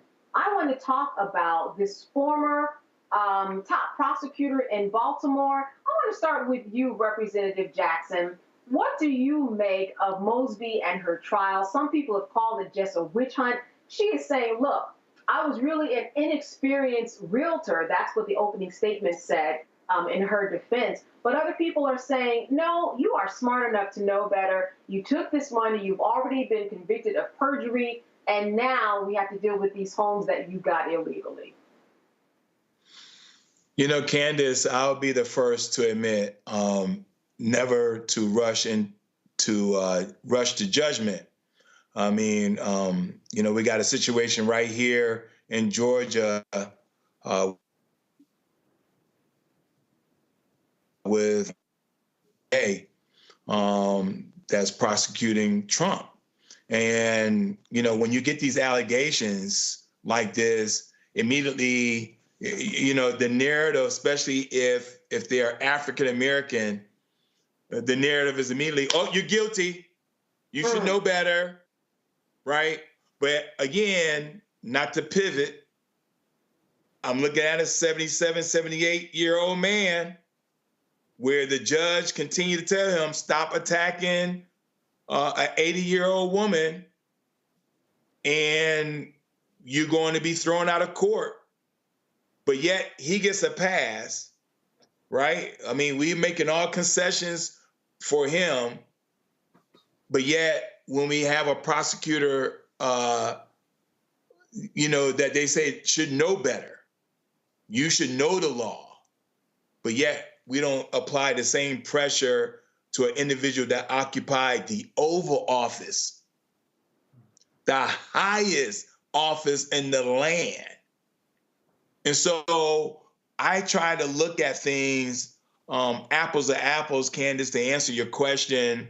I would finish my remarks the way I started. I won't rush to judgment. She doesn't have 91 felonies, 4 indictments, and 2 impeachments, right? We cannot have a false equivalency here and say, what's good for the goose is not good for the gander. So I would just say, let this play out. I will pray that her case reveals that she is innocent until proven guilty. She is, we should give her due process like everyone else. But when you have these kind of high profile cases, the narrative is just different when you're dealing with African Americans. So go through the process, the due process, you said, as will be carried out in court after this trial might even wrap up by the end of the week. Randy, when you look at this trial, we're not only talking about her, we're talking about her husband. Divorce papers all involved here. She is saying that she thought her husband was going to take care of the taxes that amounted in tens of thousands. A lot is being put on the husband. These prosecutors are saying, listen, don't worry about the husband. Just worried about the woman that you see in front of you. What do you think about the potential of her maybe even taking the stand? I think she will take the stand. I believe she has to speak up for herself because there's so much attention being paid to her, and people will expect her to be able to defend herself. What I feel, and of course, we all experience life through our own personal experiences. It just seems like here you have a case where a Black woman is expected to know and be all things. So because she's very versed in certain areas, of course, she also is supposed to be, an accountant, a realtor, a broker, and not to make any mistakes. And seeing, they keep calling her a liar over and over again, and not given the benefit of the doubt that she may not have known. People can say ignorance of the law is not an excuse, but it does play things very differently than if someone were purposefully negligent or created a criminal act. And also it does, to see those foiled against what's happening with the man who's running for president right now. It's just absolutely disgusting right now. It's hard for me to even take it seriously. It's just, to be honest with you. And Dr. Ali, do you think that if this had been, Marilyn Mosby, the teacher in Baltimore, living a quiet life, that this is someone that anybody would have even been paying attention to? Would you say that it's her position that really has put her on the chopping block? Oh, it's most definitely her position. It is, as Randy said, there is an element of her being a Black woman, being a leader. Of course, we all understand also when you take those leadership positions that there is going to be a spotlight on you, not only when you're holding office, but even afterwards. So you just have to understand that. But I'm also a big proponent for equal justice under the law. So we got to make sure that that's going on. Folks have talked about Donald Trump a little bit, but if you take a look at this case and you also take a look at some of the charges that are against him, there are some very similar aspects, except he's, inflated things to tens of millions of dollars, where that's not the case here in Maryland. And since I know a number of folks in Maryland and in Baltimore, there was some of a group of folks who also were out to get her. So I'm not saying that she did or did not do anything wrong, but when you enter into the world of politics, you'll have to understand that in the slightest impropriety will be amplified. So we'll see how it all plays out. Representative Jackson, I want to close with you on this topic. If she is convicted, would you perceive her going behind bars based upon some of the cases that we've seen before? It seems to me like we've seen a lot of people, especially in politics, do a whole lot more and get that slap on the wrist. When I think about the justice system and what the justice system has been for us the last 400 years, it has never been equal. And so a lot of my colleagues, including myself, we always talk about not just reform the justice system, but to reconstruct it. So that way, when these situations occur, regardless of if you have melanin in your skin or not, what that punishment should look like. Here in Georgia right now, Candace, we've taken some laws that were misdemeanor for decades, and we're turning them into felonies. We just had a law 2 weeks ago where the minimum mandatory sentence was 2 years. Now it's going to be 10. So before you even enter the courtroom, your minimum mandatory sentence is 10 years. And 98% of these cases end in a plea deal. And of those 98%, 80% are African American. And so we don't know if she should end up behind bars or not. I'm just saying the system itself, in the words of the person that has 91 felonies, he said the system is rigged. Yes, it's rigged for him because the average individual with 91 felonies and being a retired naval officer, if you had one piece of classified material, one piece, he had 400 pieces of classified material in Mar-a-Lago. Candace, we put people in Leavenworth like yesterday. That's what we did as a commander. And so that's why it's hard for me to rationalize, to Randy's point, to look at one case over here and say this person should end up behind bars, but this person would have a greater gravity on these United States, and he's still walking around, no ankle bracelet, and just seems like nothing's going to happen. That's hard for me. There are a lot of moving parts in the justice system that, as you said, depends upon where you are, depends upon who's in that jury, depends upon how your attorney is advocating for you and who you can afford. It all adds up to you just never know what will happen. I want to move on now to Daryl George, Texas, and the locks. Dr. Ali, I'm going to start with you. We have this young man who's been repeatedly suspended for his locks. Now with this ad, they're saying, well, it's not just the locks, it's the length of the hair. Even though if you think about it, Dr. Ali, if he has his hair up, it's not reaching his shoulders. So what is the difference? This is one that perplexes me every time I see it in the headlines, and I'm sure that it hits home for you. Yeah, it doesn't confuse me at all. I totally understand the dynamics that are playing out there. It is racism. That's all that it is.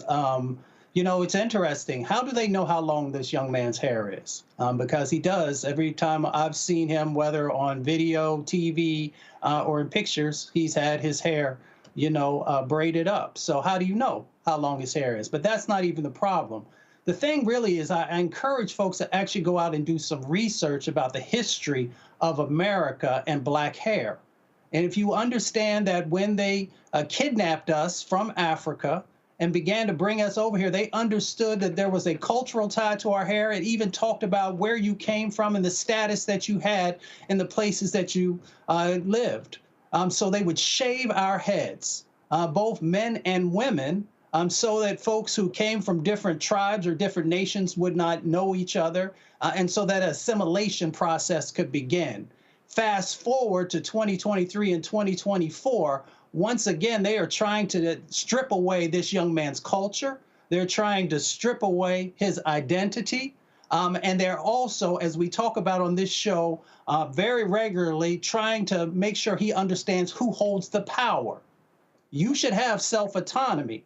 And this is another way of taking away that self-autonomy. This also shows us that even when there are laws on the books, if there is no enforcement to make sure that individuals are protected, what good is that law? And we understand that if it was not talking about a young black man or a young black girl, that there would be more of an outcry against these types of actions. Who goes out and spends significant amounts of money to actually put a full-page ad out there, trying to defend themselves? And as you said, his hair is in compliance. It's not reaching his shoulders, if that's the way that you want to go.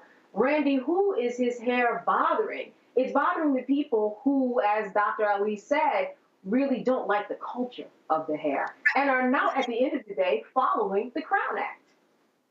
Well, it really has nothing to do with hair. I mean, really, this is about power and control and the continuation of white males wanting to police black bodies. This is American. This is what America is.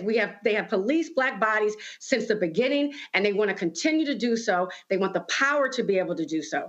And what just really irks me is this, when he said that America is about conforming.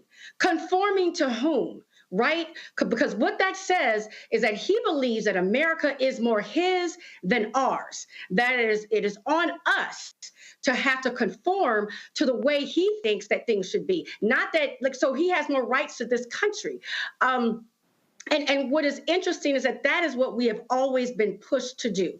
We've always been pushed as Black Americans to say, change your hair, change your skin color, change the way you talk, you walk, everything about you culturally. We want to strip you. And guess what? We're still not going to accept you. We're still not going to give you equal rights or civil rights, but we want to just completely control who you are. I mean, to say I'm outraged is an understatement, because I really get upset when it's our babies, right? Yeah. I mean, this is a young man who's trying to grow up in this world, and I cannot imagine the mental and emotional stress that he is under.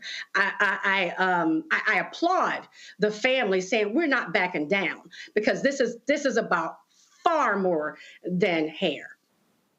Yeah, what it must be like to be a junior in high school and have to deal with this when you should be worried about the junior prom or your classes or whatever you're doing on the weekend, and you have to worry about a lawsuit just because of the way that you are twisting your hair that grows out of your head. And Representative Jackson, what we're talking about is a law that is on the books. So at least I say they have that, and hopefully this will play out in the way that the Crown Act was set to have it play out, to protect people from being discriminated against at work and at school.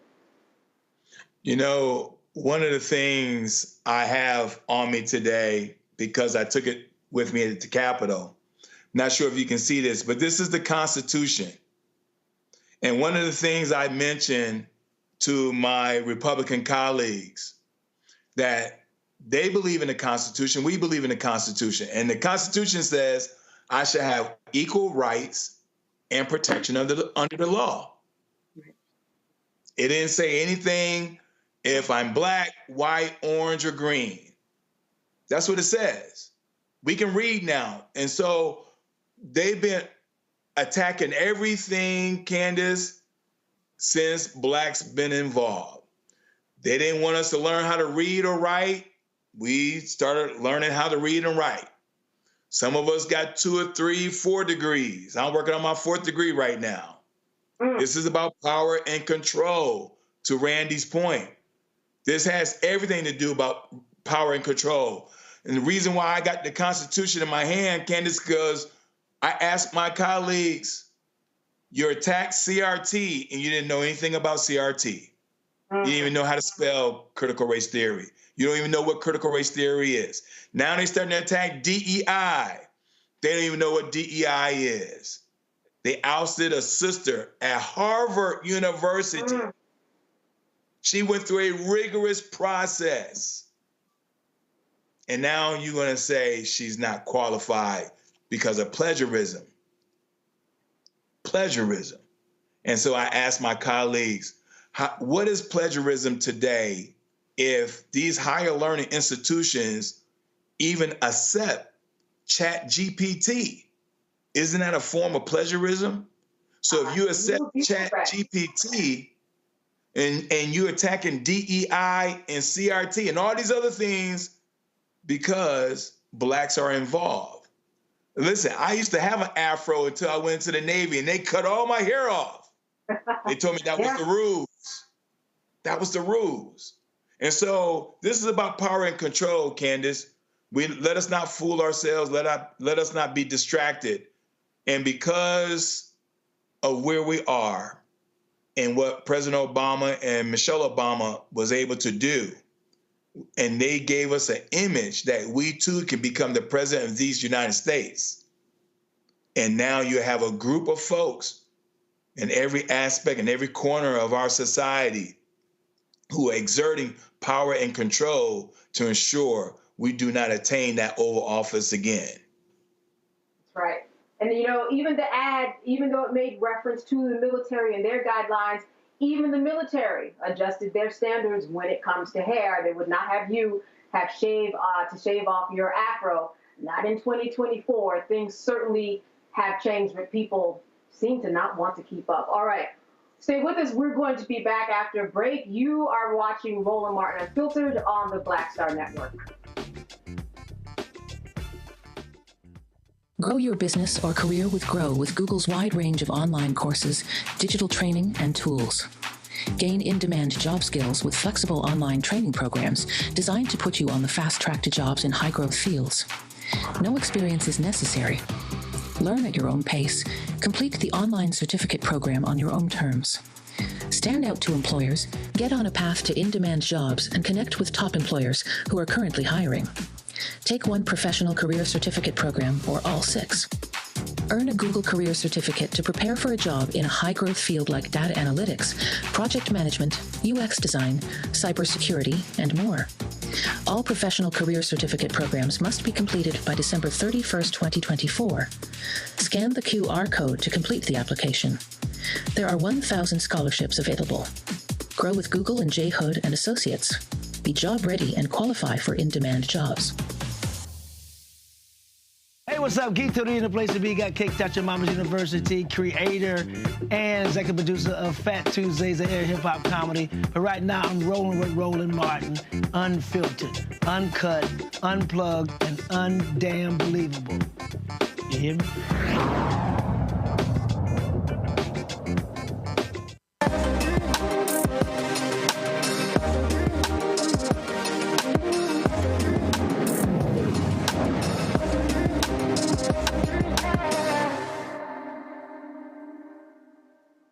All right, so how many of us forget our hair or skin products when we are traveling? I'm sure there are a lot of us. Well, we know those hotel products really are not made for us. And with that in mind, the creator of the Black Travel Box turned her annoyance into an opportunity by creating travel-size hair and skin products for people of color. Joining me from Denver, Colorado is Orion Brown, the founder and CEO of the Black Travel Box. Orion, good to see you. Hi, thanks so much for having me. Absolutely. Listen, you have a thriving business that is even on Beyonce's site. Let me start there as a recommendation. But it was a trip to Japan, from what I remember, that really got you on this journey. Tell me how all of this began. Take me to Japan. Yes, so I was on a trip, and I'm a really avid traveler. So I had my whole routine down on a lock for these curls, knew exactly what I was going to do on this 10-day trip. And when I got there, decided to take a little side trip to Okinawa, which, if y'all don't know, it's hot, it's steamy, it's humid, and it absolutely ruined any chance of my hair being what it needed to be for that trip. And so I thinking, I can just go find something at the store. I'm sure I can go to a commissary or somewhere and grab something, and finding that there really was nothing out there made for me. And even at a very high-end hotel that we were staying at, could not find products that wouldn't ruin my curl pattern. I just was frustrated, and I said, this should exist. You're a person with hair and skin, and you should be able to take care of it. Right, right. And I think at the time you had a wash and go that became a wash and no, right? And wash and no, yes. This is really where the seeds were planted. What did you do to really make this happen on a business level? How did you make your idea become a reality? What did you do to test products? How did you find out how to manufacture it? Walk me through. Ooh, that's a whole book right there. But my background is in CPG brand management, so in the food and beverage industry. So I knew enough to be dangerous. And so when I started the business, I like to say I Benjamin buttoned my way through things, because the first thing I did was incorporate it before I even had the formulation or the brand. And so I sat down and said, what do I want to see in the world, and use that as my jumping off point. And as I began to develop that out, then I began to just, tap my friends, tap my family, ask people, what do you keep in your bag? What are your frustrations? And in doing that, just really creating something, beginning to start to create that first MVP product. Yeah, and in terms did I lose you? No, go ahead. I was just saying, in terms of that MVP product, you can hear me okay? I got you. Yeah. Okay. Yeah, that product, when you actually finally got your website together, before you knew it, you had a sale and you really had to jump to it. It kind of was a surprise to you because you hadn't necessarily marketed it yet, but somebody was out there looking just like you are. Yeah, I mean, it was really one of those God moments, I would say, because I was just starting and just figuring things out and beginning to put together a website just to see what works and see what's broken. And I was my own developer. And then someone purchased, and I was like, now I got to figure out how to mail them stuff. Like, how do I do this? So it caught me by surprise. Yeah, but definitely a good surprise. What's the advice that you would give potential business owners who do see a hole that needs to be filled, and to really get from idea to something actually tangible? Are there groups that you're a part of? Was there encouragement or an accountability partner that you had along the way? Oh, most definitely. And I think, when I first started, my partner at the time personally was a really great support and just an encouragement because, as a business owner, you're just going to have times where you're like, am I crazy? Is it just me? Mm-hmm. And especially being a woman of color and going into spaces and trying to pitch and find funding and even getting manufacturing partners. This was, pre George Floyd. Some of the conversations were really, really difficult, and they really took some self-reflection and trying to kind of, pull myself back together and say, look, no, you know what we need. You know what the problem is. Go out and start to fix it, and the people who will come along will come along. And so it's really important to have at least one or two people who get the vision, who really believe in it, and then at the end of the day, you have to run on your own steam and focus on what you can do yourself as well. So, yeah, and network. Can you describe this black travel box? What is in it? What are the variations of it? Yes, so Black Travel Box is a brand, right? So we make hair and skincare products that are in travel-friendly packaging and then formulations that make packing them and using them simple and easy. And of course, obviously work for a wide variety of hair textures and skin tones. And you're seeing some of the images on screen now of our products. We have our signature starter kit, which is a little bit of a sampling of everything that we have, and it's actually perfect for your carry-on needs. You have hair balm in there, so really basic scalp health, which is something that we tend to maybe ignore a little bit when we go on vacation. We'll put a protective style in, which isn't that protective, maybe not wash our hair as much. And so making sure that we have something to keep our scalp healthy. It's a part of our skin. That's a big piece. We have our shampoo and our conditioner, which again works for our hair textures. So that's something that is really, really important, especially if you're an adventurer like me. If you want to go swim, which we do that, we want to go cook and we want to go be in places that smell all kinds of wonderful and fun things. If you're in Calcutta and there's, curry everywhere, you won't be able to go wash your hair when you get back to the hotel. So we have those items in there. We have Body Balm, which is our best-selling product, and baby, there's no water in it, so it just leaves your skin buttery smooth and moisturized. And then, of course, lip balm, because we can't have anybody crusty. And it's just a basic kit that gives you the essentials that you need to get going. And then you can come back to our site and check out all the other products that we have to really make the entire experience that much easier. Yeah, absolutely. Absolutely. Listen, I want to open it up to the panel now listen, we just had a conversation about hair and our needs not being met inside of the school system. So this is the perfect segue. Dr. Ali, I want to start with you. What questions do you have for Orion? Yeah, well, congratulations. This is an amazing set of products you have. I'm curious, you've been able to have a lot of success. What does your marketing strategy look like? It's evolved over time. When I started, it was really about identifying the customer and the customer segment, because as a good marketer, you might be the customer, but most of the time you're not, right? You don't completely understand what that full picture looks like. So I spent a lot of time doing consumer research, both qualitative and quantitative, so asking people questions and that kind of thing. And from there, really anchoring the brand in the authentic experiences of our customers so that they could find us. Being a small business that's, bootstrapping its way through the world, we can't just throw a few $1 million at advertising and go and find everyone. So really building up a community. If you'll see with our Instagram, we have just such wonderful connectivity with the Black travel experience in particular, and that's what's really helped to draw people in through iOS updates and all of the other things that have made it difficult to be an advertiser in the small business space right now. All right, Representative Jackson, a question for Orion. I'm going to get that name right. Thank you. Absolutely. Well, listen, first off, I am very impressed with your product. As a father with 4 daughters and 3 sons, it's always my 4 daughters, they got to have their hair product. Regardless of whatever that vacation destination may be. My question is around those of us that look like us, have very sensitive skin, eczema and things of that nature. Do any of your product line, have something for those with very sensitive skin? Yes, definitely. So there's 2 things that are really important. One is to understand that most of the stuff that's marketed to us in the ethnic aisle, about 80% of it, has toxic ingredients in it.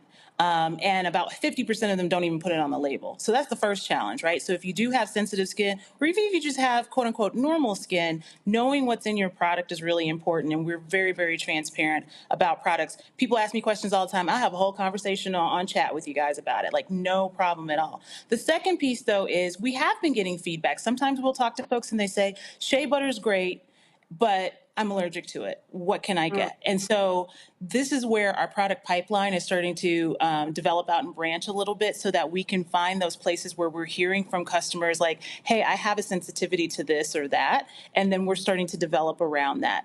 The other piece, though, is all of our products are based in natural oils, butters.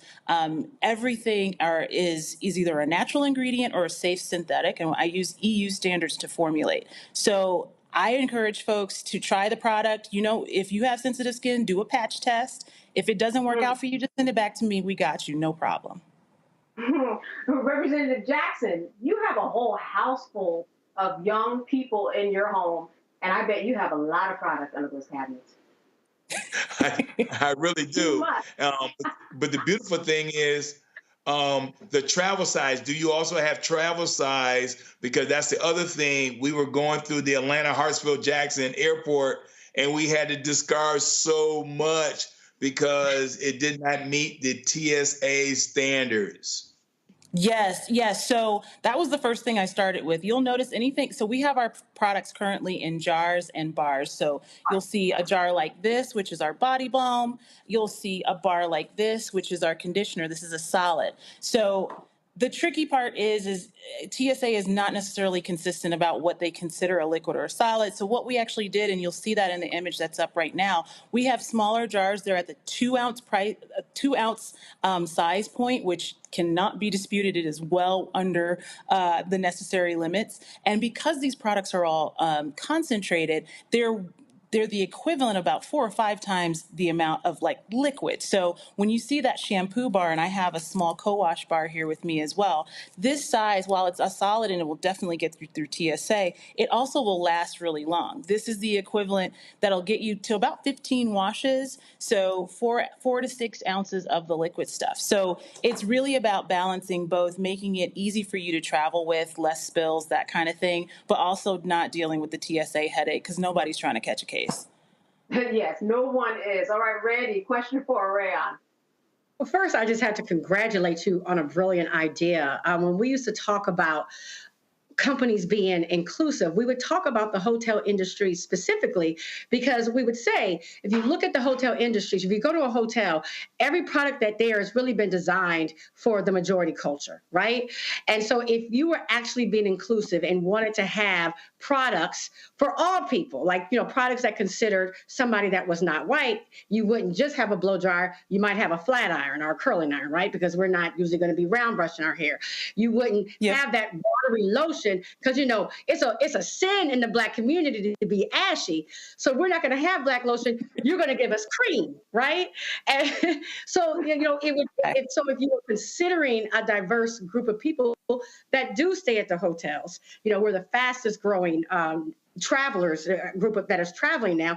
So what you're doing is so smart. So what I wanted to ask you is, are you approaching hotel chains to say, so you can be have a more inclusive brand, why don't you have these black boxes here? And so, because that watery lotion is not doing it for us. That part right there. And the funny thing is, when I've pitched investors and things like that, and they're like, I really don't understand what the problem is because, nobody likes the stuff. I said, go find your Black friend and ask them what ash is and if they would ever use hotel lotion. And, some of them will come back and be like, I had no idea. And that is a part of the experience that we can really speak to. Someone asked me earlier about like how we approach advertising. It's talking about the real experience that we have in those spaces. So yes, we are going into hotels. We actually just launched into Roomza, which is a startup in the hotel space. So you guys check them out. Our shampoo, our solid shampoo beads, these are like little one-shot beads that you can use, as well as a body bar. And we're going to continue to expand that out. I have been relentlessly connecting with folks within the hospitality community at both the boutique level as well as some of the well-known platforms that are out there. And we are pushing forward to get that done. Yeah, it's a lot of work out there. Dr. Ali, did we already go to you? I can't even recall. You did, but maybe you're saying I need to know more about these products. No. Your hair is looking good over there. You mentioned, these stores and networking, Rayon. I'm wondering, what about these big box chains?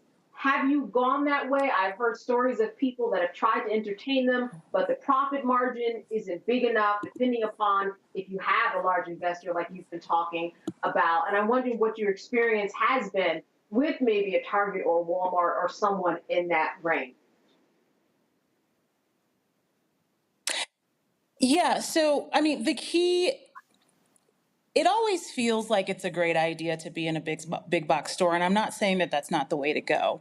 But the ability to be successful within those spaces is really predicated on two things: having the infrastructure in place to be able to service a business that could, get you that level of volume, as well as having the funding to be able to support that. That's getting that foot traffic. At the end of the day, yes, people walk into a Walmart and they discover things on shelf, but oftentimes they're discovering things on shelf because trade dollars have been spent, because, those sales aren't coming from nowhere, right? And so really the key is to go in when you're ready. And I had that experience from a corporate perspective. As I started to build the business, we were approached from a .com, so on a digital marketplace, of a couple of well-known retailers. And unfortunately, those were not the right spaces without the right support. And so when we see that there's been a resurgence of interest, say, in Black entrepreneurship, and folks want to do partnerships and do those types of things, it's key to really be discerning about what partners you work with and whether or not they've really put a foot forward to make sure that this is going to be a successful endeavor. Absolutely. And I do want to point out, I mentioned at the beginning that you were, in fact, curated by Beyonce's people. We have about 30 seconds. Just talk to me a little bit about that, because it came as a surprise to you. Oh my gosh, it was out-of-body experience. Out-of-body experience. I thought I was I thought people were like punking me. I was getting notes in the DMs and I was like, what Nigerian prince is telling me that I'm on Beyonce's website? I don't believe it. And then finally somebody I know personally texted me and they were like, congratulations. And I was like, what happened? And it was Zarina Akers and her team had done this for Beyonce.com and her Black Parade route, the splash page that she put together when she launched the Black Parade album. And we were one of the first dozen or so beauty brands on that page. And my big head is still on that page now if you go to Beyonce.com. Not a bad thing at all. Well, congratulations on your brand. As you did, like so many people will do when they have a great idea. You saw a need, you filled that need, and it's continuing to grow. Orion Brown, founder and CEO of the Black Travel Box, thank you for being with us.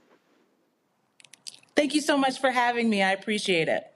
Absolutely. I also want to thank my guests this evening, Dr. Mustafa Santiago Ali, Randy Bryant, and Representative Derek Jackson. Thank you so much for being with us today and imparting your knowledge on just everything. As always, good to see you. Thank you. All right. And that's it for Roland Martin Unfiltered. See you next time and have a good evening. Black Star Network is here. Oh, no punch! I'm real revolutionary right now. Thank you for being the voice of Black America. All momentum we have now, we have to keep this going. The video looks phenomenal. See, this difference between Black Star Network and Black-owned media and something like CNN. You can't be Black-owned media and be scared. It's time to be smart. Bring your eyeballs home. You dig?